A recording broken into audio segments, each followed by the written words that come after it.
اسمع وتمعن، خذ الفائدة وادعو لنفسك ولي بالخير. زار النبي صلى الله عليه وسلم رجلا من المسلمين قد مرض مرضا شديدا، فسأله: هل كنت تدعو الله بشيء؟ فقال: كنت أقول: اللهم ما كنت معاقبي به في الآخرة فعجله لي في الدنيا. قال: سبحان الله لا تطيقه، هلا قلت: اللهم آتنا في الدنيا حسنة وفي الآخرة حسنة وقنا عذاب النار.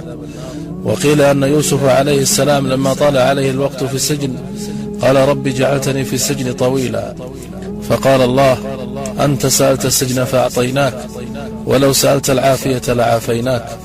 وقد ورد في القرآن على لسان يوسف عليه السلام قال: رب السجن أحب إلي مما يدعونني إليه. تذكر كم مرة قلت جملة مشابهة. قال الإمام الماوردي: القدر موكل بالمنطق، راقبوا كلماتكم وراقبوا ما تقوله ألسنتكم، فما تقوله تتلقاه نفسك، لذا اختار أحسن ما تطلبه من الله والحقه بدنيا وآخرة. في حكاية يرويها الشيخ علي الطنطاوي يقول الشيخ: كنت قاضيا في الشام، وحدث أن كنا مجموعة نمضي المساء عند أحد الأصدقاء، فشعرت بضيق نفس واختناق شديد، فاستأذنت أصدقائي للرحيل، فأصروا أن أتم السهرة معهم، ولكنني لم أستطع، وقلت لهم: أريد أن أتمشى لأستنشق هواء نقيا.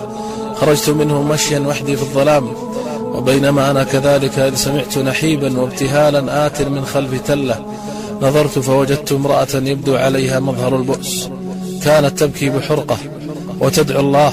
اقتربت منها وقلت لها: ما الذي يبكيك يا أختي؟ قالت: إن زوجي رجل قاس وظالم، طردني من البيت وأخذ أبنائي وأقسم أن لا أراهم يوما، وأنا ليس لي أحد ولا مكان أذهب له.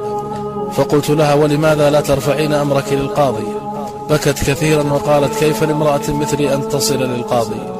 يكمل الشيخ وهو يبكي يقول: المرأة تقول هذا وهي لا تعلم أن الله قد جر القاضي يقصد نفسه من رقبته ليحضره إليها. سبحان الله، من أمره بالخروج في ظلمة الليل ليقف أمامها بقدميه ويسألها هو بنفسه عن حاجتها. أي دعاء دعته تلك المرأة المسكينة ليستجاب لها بهذه السرعة وبهذه الطريقة. فيا من تشعر بالبؤس وتظن أن الدنيا قد أظلمت، فقط ارفع يديك للسماء ولا تقل كيف ستحل، أفتضيق بعد هذا؟ بل تضرع لمن يسمع دبيب النملة. كونوا على يقين أن هناك شيئا ينتظركم بعد الصبر. إن الله لا يبتليك بشيء إلا وبه خير لك، حتى وإن ظننت العكس، فارح قلبك. لولا البلاء لكان يوسف مدللا في حضن أبيه، ولكنه مع البلاء صار عزيز مصر. أفيضيق صدرك بعد هذا؟ كونوا على يقين أن هناك شيئا ينتظركم بعد الصبر ليبهركم فينسيكم مرارة الألم. يا رب، من فتح رسالتي هذه وسمعها افتح عليه بركات رزق السماء، رزقا من السماء والأرض، ومن نشرها بين العباد فأدخله جنتك بغير حساب ولا سابقة ولا عذاب، وفرج يا رب همومه.